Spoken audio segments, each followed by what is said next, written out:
you take are always striving for your highest level of happiness. In a world where you might be encouraged to go the other route, to feel a little less confident about yourself, to invest a little less about yourself. In a world where limitations are emphasized. And like the way I started this video, it's for a reason. A lot of people will quit after 2 minutes of watching simply because I said that it will take a lot of work. And the reason you're still watching is because deep down, you know that you owe it to yourself to get that glow up. And you understand that anything that is worth having doesn't come easy, or else anyone would have it. And then your desire for that thing wouldn't be as strong. Of course, we wish everyone to find that inner peace and to feel that confidence and to feel that inner power, but realistically, a lot of people are simply comfortable where they are at. And it is not our place to tell them that it's a bad thing. It takes a little bit of everything and everyone to create a world. But you are going to watch this from beginning to end because you are a chosen one. You feel deep down that there is a few missing pieces. And sometimes the environment we're in doesn't allow us to truly figure it out.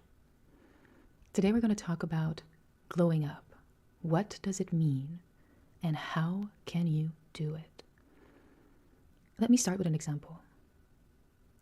Would you be able to improve your finances if you did not look at your bank account first? Datas are everything. And you have a lot of information about yourself. You actually are the person that knows yourself the best. And I believe in that so much so that I will not tell you exactly what to do, because once you hear my words, it will come as a natural realization for you, and you'll have that aha moment. So back to the example.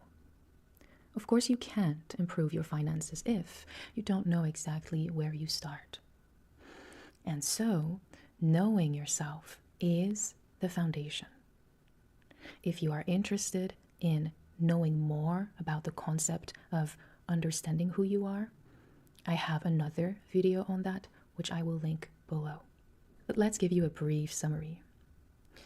You are a complex person, and you have a history.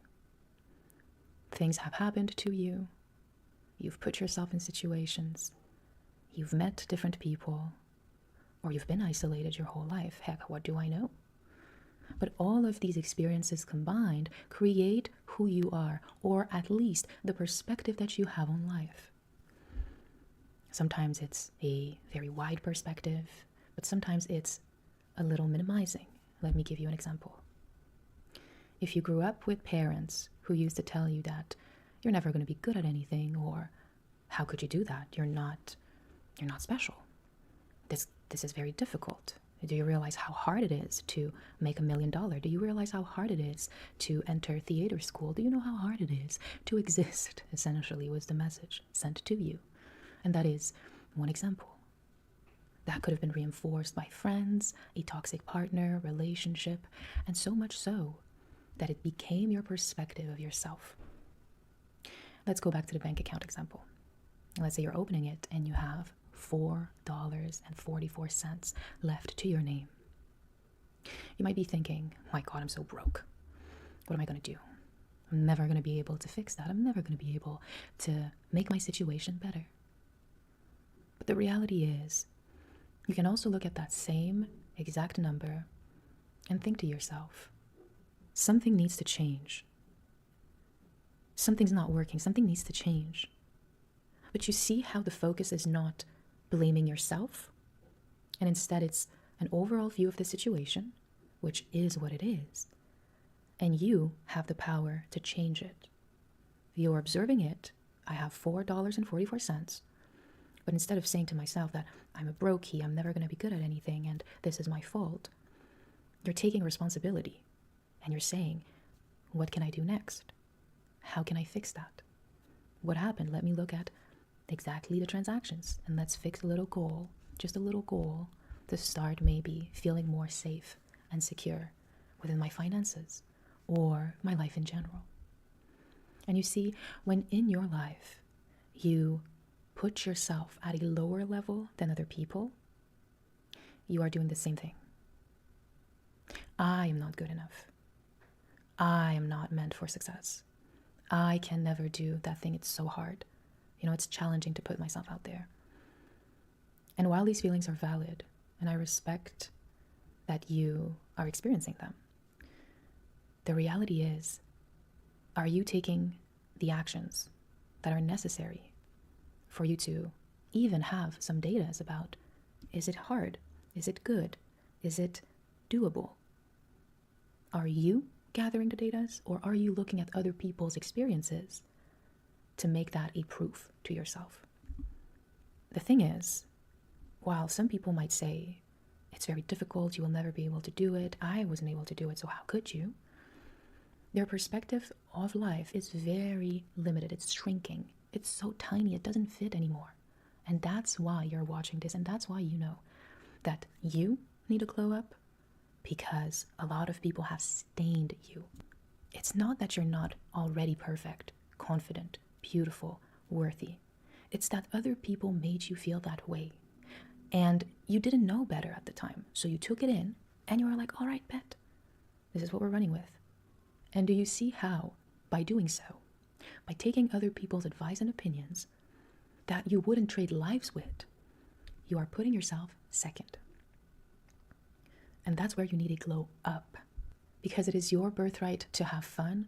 It is your birthright to fail a bunch of times. It is your birthright to try things out, and for them, maybe not to succeed, but at least you'll gather data that will eventually make you get to the point that you're aiming for. Don't be stuck in the illusion that because other people experience something that specific way, it will apply to you. To sum up, a real glow up happens when you get radically honest with yourself and you start to see things for what they are.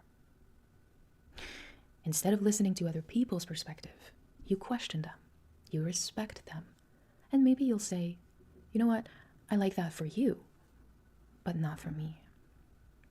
A real glow up means taking people off the pedestal because we don't know what they're going through in their personal life or in their professional life as well. And deciding to be selfish, to throw away, someone to discard. And we're not always aware that we have those feelings. But they do show up in our actions. You know what I mean? Look at me in the eyes. And let me get more precise. When you're used to people walking away from your life or making you feel like the love you deserve is conditional to what you do, the minute someone wants to be in your life, you are going to not only doubt it, but test it. And you're not aware that you're running these tests. You might say something hurtful to someone. You might ghost when things are good. You might provoke something, a situation, or what we call self-sabotage, baby. You know it. Oh, we know it. And that's not a bad thing when you are unaware, because you think that's just who you are, and that you have no choice but to be that silly little person who needs to self-sabotage every single time something goes good. And we get tied up in these identities and we start to believe that this is who we are. And this is why you've been feeling what you said to me, which is the fear of being alone. Reality is, you live alone, you die alone. Get comfortable with that. Would you resist persist? You can try to pretend like you're not living life on your own. But between you and I, you don't really need them. But you choose them. And when you make a choice that comes from the bottom of your heart, nothing feels more empowering. Suddenly, you're not running away from the nature of life and the egotistical side of being a human creature. You are simply making it your own. The fear of being alone is like the fear of breathing. But you do it unconsciously, so you don't have to think about it too much. And being alone doesn't mean being lonely, by the way. But I'm sure you know that. Actually, I know you know that. Because being alone is, let's say me in this space right now, I'm alone. There's me, you, behind the screen, but physically in the 3D, I'm alone. However, because I know you're here watching and loving every word I'm saying, I feel connected to you.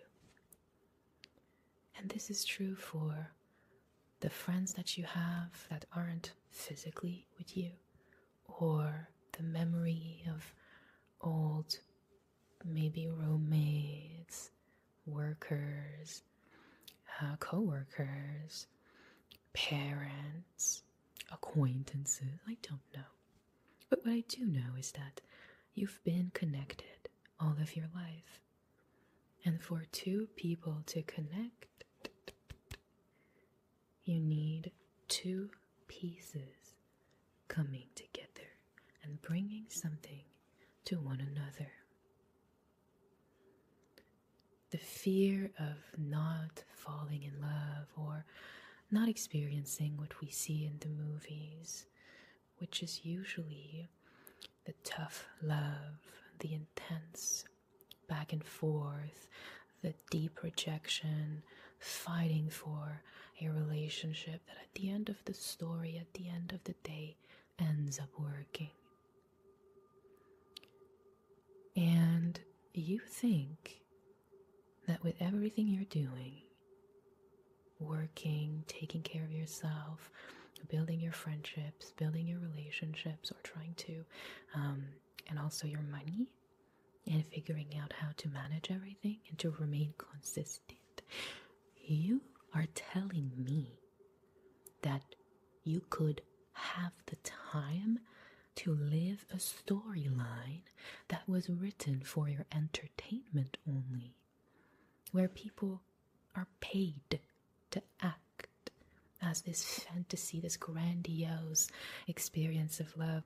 And that is where your personality comes into play. The older you get, the more you know yourself.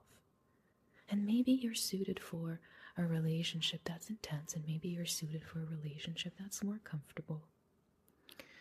But a relationship requires you to be whole, to know yourself, know what you want out of a relationship, for you to meet someone who is going to match you on that. Most of the time, the fear of being alone comes from the lack of clarity in our personality. We think that we want comfort, but then we get around people that feel very comfortable, they love the routine, and they could do the same thing every night. Watching a movie, eating snacks, just hanging around, seeing some friends, rinse and repeat, and they're happy. And that happiness is real, or else they would be doing something else. And maybe you meet someone like that and you're thinking, I'm totally this way. I can do this. And yet, internally in your head, you're wondering, why are we still watching the same thing? I want to do something else. Maybe I can change them. And they didn't ask for anything. They didn't ask for your help. They didn't ask for a lifestyle coach. They didn't ask for a renovation of their routine. They believed that you guys were a great match because you are both putting in the same kind of actions. You do accept to watch a movie with them. You go to their place every night. That's a routine. But if you know that internally you don't feel good in that setting, that's a sign that something else is in the book for you. And that's your responsibility to listen to your gut. People only see your actions. If you are showing up every day to their place to watch a movie, and deep down you feel unsatisfied, what they're seeing is you showing up consistently and making the decision of being here. And it is your responsibility to see how you feel about it. There is no right or wrong.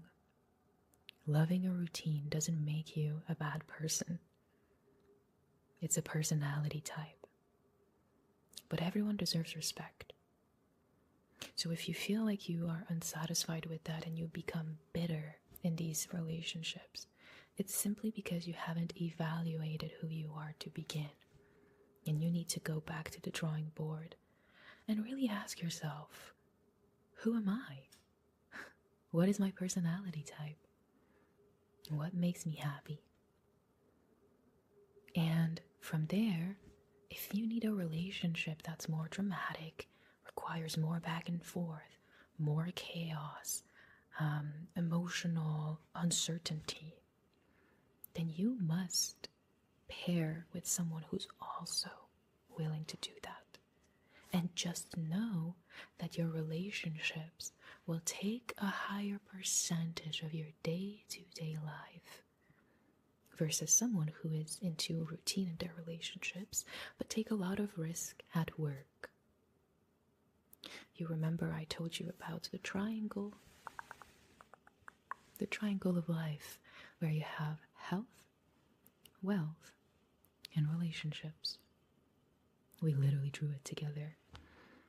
And everyone has a personality type. It doesn't matter what takes most of your time or most of your focus. What matters is that you stop resisting who you are by trying to put your focus elsewhere, when deep down you already know what is for you and what kind of person you are. Let's be real. And I don't mean the app, because who cares about taking a photo at a certain time of the day?